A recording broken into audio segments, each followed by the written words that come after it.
కేవలం సినిమాలో ఉంటారా? మళ్ళీ అయితే ఇటు పాలిటిక్స్‌లో ఏమైనా ఉన్నారా? లేదు మీరు? పాలిటిక్స్ వేదిక కాదు కదా ఇది మాట్లాడటానికి. మరలా ఏదన్నా మీరు దొరకరు. మీరు చాలా ఇంటర్వ్యూ అంటే పాలిటిక్స్లో అయితే చీల్చి చెండాడటం ఆ!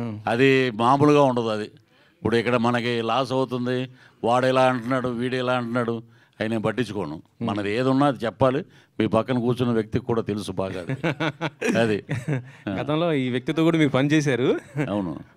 అయితే ఈ రోజున జగన్ గారు అక్కడ ఢిల్లీలో ఏపీ గురించి మొత్తం కూడా అక్కడ కొంత శాంతి భద్రత క్షీణించాయనేసి ఏపీలో ఢిల్లీలో చేశారు కదా, దానిపైన మీ జనసేనకు సంబంధించి మీరే ఏ విధంగా అంటే స్పందిస్తారు? ఒక common man, not party, common మ్యాన్గా చెప్తాను నేను.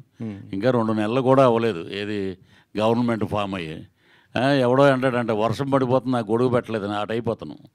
అతనికి ఏంటంటే రాజకీయం ఏదో కమర్షియల్ బిజినెస్ ఏదో చేసాడు, మేమో వచ్చేస్తున్నాం మళ్ళీ అనుకున్నారు. అది జరగలేదు. ప్రజలు చీకొట్టారు. ప్రజలు చీకొడితే ఎవడైనా దిగిపోవాల్సిందే. వీళ్ళేమో పెద్ద ఏమన్నా తోపులేం కాదు వీళ్ళు. ఎందుకంటే ఒకటే ఆదరించారు ప్రజలు. ఏంటంటే ఇతను మళ్ళీ వచ్చాడంటే రావణ కష్టం అయిపోద్ది, రాష్ట్రం నాశనం అయిపోద్ది అనేదే పక్కన కూర్చొని ముసిముసిన అవుతున్నాడు చూడండి. తను తెగ చేశాడు ఇంటర్వ్యూలు అప్పుడు, ఫేవర్ ఆఫ్ వైఎస్ఆర్సీపీ అని. సో నేను ఒకటే చెప్పేది ఏంటంటే ఎక్కడైతే ప్రజల్లో ఒక భయంకరమైన మార్పు వస్తుందో దాన్ని ఎవడో ఆపలేడు దాన్ని.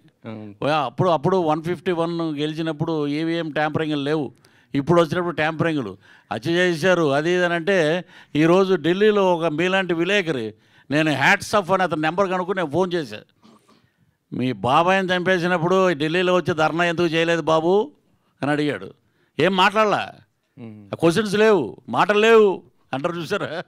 ఆ టైపు ఇక్కడ అద్భుతంగా ప్రభుత్వం జరుగుతుంది. డిప్యూటీ సీఎం కొణిదెల పవన్ కళ్యాణ్ గారు తాట తీస్తున్నారు, ఒక్కొక్కరిని అద్భుతంగా పరిపాలిస్తున్నారు చంద్రబాబు నాయుడు గారు అందరూ.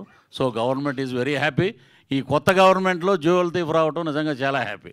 అవునా? సో ఈ సినిమాకి మీ పరంగా ఏమి హెల్ప్ ఉంటుంది అనుకుంటాను? జ్యువెల్ హెల్ప్ అంటే జ్యువెల్ థీఫ్లో మా కృష్ణ గారి భక్తుడు ఆయన, కృష్ణ గారి భక్తుడు నేను. ఈరోజు భోజనం చేస్తున్నామంటే దానికి కారణం సూపర్ స్టార్ కృష్ణ గారు. ఏ హీరో కూడా పద్మా లాంటి స్టూడియోల్లో ఆయన పర్సనల్ మేకప్ రూమ్ ఉండేది. ఆ రూమ్లో నేను 1 year ఉన్నా.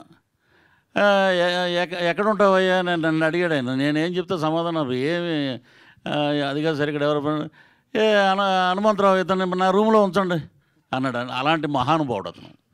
ఇప్పుడు కృష్ణ గారు అంటే ఒక హీరో పక్కన పెడితే ఒక మానవీయత, ఒక అభిమానం, ఒక బ్రహ్మాండమైన హ్యూమన్ బీయింగ్ అంటే ఆయనే. ఆయన తర్వాత మా కృష్ణ సాయిలో చూస్తున్నాం. అది కొత్త గవర్నమెంట్లో జ్యువెల్ థీఫ్ ఉన్నారా? ఏదండి కొత్త గవర్నమెంట్లో జ్యువెల్ థీఫ్ ఉన్నారా ఎవరైనా? ఏంటి అర్థం అలా? కొత్త గవర్నమెంట్లో జ్యువెల్ థీఫ్ వస్తుంది అంటున్నారు కదా. కొత్త గవర్నమెంట్లో ఎవరైనా ఉన్నారా ఈ థీఫ్? ఎందుకు ఉండవండి, అన్నీ ఉంటాయి.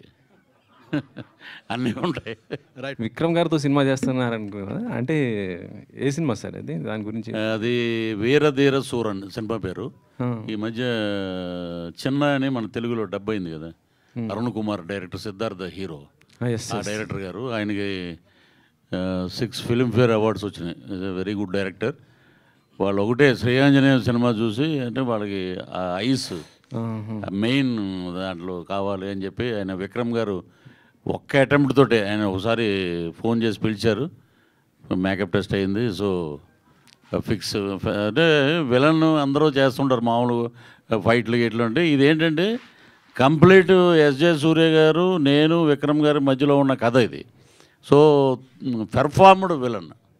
సో అది నాకు నిజంగా గొప్ప అదృష్టంగా భావిస్తాను. అంటే ఈ మధ్య తమిళ్ విలన్స్ అందరూ కూడా తెలుగులో బాగా పెద్ద విలన్స్ అవుతున్నారు. ఇక్కడ తెలుగు నుంచి మీరు అక్కడ పెద్ద విలన్ అయ్యే అవకాశం ఉంది. నేను ఆల్రెడీ పుదుపేట అని ఒక సినిమా చేశాను ఇప్పుడు స్టార్టింగ్లో. ధనుష్ గారు హీరో, సెల్వరాఘవన్ డైరెక్టర్ గారు. అంటే అప్పుడు తెలుగులో బిజీ అవ్వడం వల్ల మళ్ళీ కుదరలేదు. తర్వాత నేను ప్యారిస్ జయరాజ్ అని, బీస్ట్ అని, ఇప్పుడు బ్లడీ బగర్ అని ఒకటి దాంట్లో మెయిన్ రోల్ చేశాను నేను. సో ఇది నాకు మళ్ళీ హెల్ప్ అవుతుంది ఈ సినిమా.